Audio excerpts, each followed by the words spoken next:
Hi കൂട്ടുകാരെ, എൻ്റെ video കാണുന്ന എല്ലാ കൂട്ടുകാർക്കും സുഖമാണല്ലോ. ഞാൻ ഇന്നിവിടെ കൈ നനയ്ക്കാതെയാണ് ഈ സോഫ്റ്റായ പുട്ട് തയ്യാറാക്കിയിരിക്കുന്നത്. ഇത് എല്ലാവർക്കും എളുപ്പത്തിൽ വീട്ടിൽ തയ്യാറാക്കാൻ പറ്റും. കൈ നനയ്ക്കാതെയാണ് ഞാൻ ഈ പുട്ട് തയ്യാറാക്കിയിരിക്കുന്നത്. ഇത് നല്ല ടേസ്റ്റാണ്. എല്ലാവരും ഇതുപോലെ ഒന്ന് ട്രൈ ചെയ്ത് നോക്കണം. നമുക്ക് വീഡിയോയിലേക്ക് കടക്കാം. കൈ നനയ്ക്കാതെ പുട്ട് തയ്യാറാക്കാനായിട്ട് 2 കപ്പ് ഗോതമ്പ് പൊടി ഉണക്ക പാത്രമാണ്, നനവില്ലാത്ത പാത്രത്തിലേക്ക് നമുക്ക് ഇട്ട് കൊടുക്കാം. 2 കപ്പ് പൊടിയാണ് ഇട്ടത്. അതിലേക്ക് പാകത്തിന് ഉപ്പ് പൊടി ചേർത്ത് കൊടുക്കാം. എന്നിട്ട് നമുക്കിത് നന്നായിട്ടൊന്ന് മിക്സ് ചെയ്യാം. ഞാൻ ഇതിലേക്ക് ജീരകം ചേർക്കുന്നില്ല. ജീരകം വേണമെങ്കിൽ നിങ്ങൾക്ക് ചേർക്കാം, ഞാൻ ചേർക്കുന്നില്ല. പുട്ടായതുകൊണ്ടാണ് ഞാൻ ഇതിലേക്ക് ജീരകപ്പൊടി ചേർക്കാത്തത്. ഇനി നമുക്ക് സ്റ്റൗ കത്തിച്ചിട്ട് ചെറു തീയിൽ ഇതൊന്ന് വറുത്തെടുക്കാം. കരിഞ്ഞു പോകാൻ പാടില്ല, ചെറു തീയിലാണ് വറുത്തെടുക്കാനുള്ളത്. ഇനി പുട്ട് അവിക്കാനായിട്ട് കൈ കൊണ്ട് കുഴയ്ക്കേണ്ട ആവശ്യമൊന്നുമില്ല. ഇതുപോലെ ചെയ്താൽ നമുക്ക് ഈസി ആയിട്ട് പുട്ട് തയ്യാറാക്കിയെടുക്കാൻ പറ്റും. കരിഞ്ഞു പോകാതെ നല്ലൊരു മണം വരുന്നത് വരെ ചെറു തീയിൽ നമ്മളിത് വറുത്തെടുക്കണം. ഒരു 2 മിനിറ്റ് വറുക്കുമ്പോഴത്തേക്കും ഇതിൻ്റെ നല്ല ഒരു മണം വരും. അപ്പോൾ നമുക്ക് തീ ഓഫ് ചെയ്ത് കൊടുക്കാം. ഇപ്പോൾ ഗോതമ്പ് പൊടിയുടെ നല്ല മണം, വറുത്ത മണം വരുന്നുണ്ട്. ഇനി നമുക്ക് തീ ഓഫ് ചെയ്ത് കൊടുക്കാം.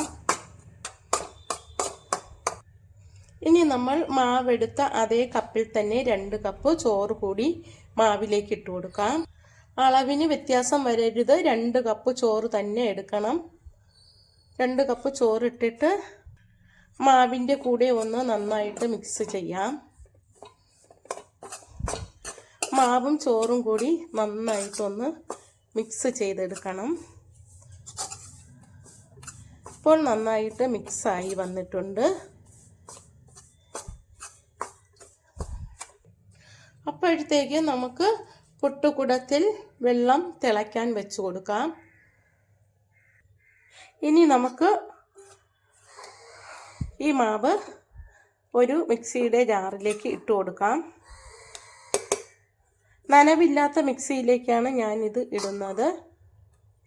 2 പ്രാവശ്യമായിട്ട് ഇട്ട് കൊടുക്കാം. ഒറ്റ അടി അടിച്ചാൽ മതിയാകും. ഇതാ ഇതുപോലെ 2-3 അടി ഓൺ ഓഫ് അങ്ങനെ ആക്കിയാൽ മതിയാകും. അപ്പോൾ ഈ ഒരു പരുവത്തിന് കിട്ടും. ബാക്കിയും കൂടി നമുക്ക് അടിച്ചെടുക്കാം.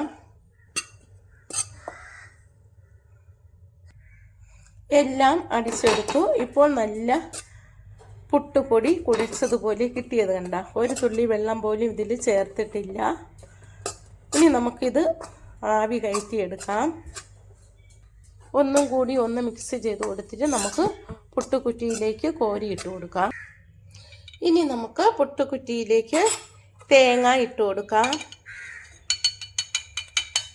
തേങ്ങ ഇട്ടു. ഇനി നമുക്ക് ഈ മാവ് ഇട്ട് കൊടുക്കാം. ഞാനിപ്പോൾ ഇത് കൈ കൊണ്ടൊന്നും തൊടുന്നില്ല. കൈ നനയ്ക്കാതെയാണ് ഞാൻ ഈ പുട്ട് തയ്യാറാക്കുന്നത്. ഇനി നമുക്ക് തേങ്ങ ഇട്ട് കൊടുക്കാം. ഇപ്പോഴത്തെ കുട്ടികൾക്കൊക്കെ പുട്ടിന് കുഴയ്ക്കാൻ അറിയത്തില്ല. അപ്പോൾ കുറച്ച് ചോറും കുറച്ച് മാവും വെച്ച് ഇതുപോലെ തയ്യാറാക്കിയാൽ എളുപ്പം നമുക്ക് പുട്ടവിക്കാൻ പറ്റും. ചോറ് കൂടി ചേർക്കുമ്പോൾ ഇത് കഴിക്കാനും നല്ല ടേസ്റ്റാണ്. ഇനി നമുക്ക് മാവ് കോരി ഇട്ട് കൊടുക്കാം. ഇനി നമുക്കിതിലേക്ക് തേങ്ങ ഇട്ട് കൊടുക്കാം. ഇനി അടുത്തത് മാവ് ഇട്ട് കൊടുക്കാം. ഇതുപോലെ ഫുള്ളായിട്ട് നിറച്ചിട്ട് നമുക്ക് ആവി കയറ്റി എടുക്കാം. ഇപ്പോൾ നിറഞ്ഞു. ഇനി തേങ്ങയും കൂടി ചേർത്ത് കൊടുക്കാം. ഇനി ആവി കയറ്റി എടുക്കാം. പുട്ടിപ്പോൾ ആവി വന്നു.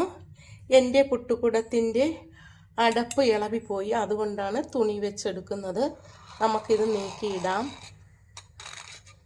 നല്ല സോഫ്റ്റ് പുട്ടാണിത്. ഇതുപോലെ നിങ്ങളും തയ്യാറാക്കി നോക്കണം. അടുത്തത് കൂടി നമുക്ക് ഇട്ട് കൊടുക്കാം. അടുത്തതിലും തേങ്ങയും മാവും ചേർത്ത് ഇട്ട് കൊടുക്കാം.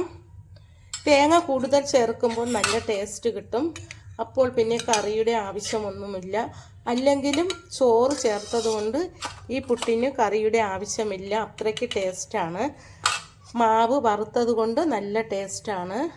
അടുത്തതും ഫുള്ളാക്കി ഇതും ആവി കയറ്റിയെടുക്കാം. രണ്ടാമത്തെ പുട്ടും അവിച്ചു. ഇനി നമുക്ക് മൂന്നാമത്തതും നീട്ടിയിടാം. മൂന്നാമത്തെ പുട്ടും അവിച്ചു കഴിഞ്ഞു. ചോറ് കൂടി ചേർത്തത് കൊണ്ട് ഇത് കഴിക്കാൻ നല്ല ടേസ്റ്റാണ്. പുട്ട് കുഴയ്ക്കാൻ അറിയാൻ പാടില്ലെങ്കിൽ കുറച്ച് ചോറ് കൂടി ചേർത്ത് ഇതുപോലെ തയ്യാറാക്കിയാൽ മതിയാകും. ഇത് കഴിക്കാനായിട്ട് കറിയുടെ ആവശ്യമൊന്നുമില്ല. നല്ല ടേസ്റ്റാണ്. ഞാൻ തയ്യാറാക്കിയ ഈ വീഡിയോ ഇഷ്ടമായെങ്കിൽ എല്ലാവരും ഇതുപോലെ തയ്യാറാക്കി കഴിച്ചിട്ട് എൻ്റെ ചാനൽ ഒന്ന് സപ്പോർട്ട് ചെയ്യണം, സബ്സ്ക്രൈബ് ചെയ്യണം. താങ്ക്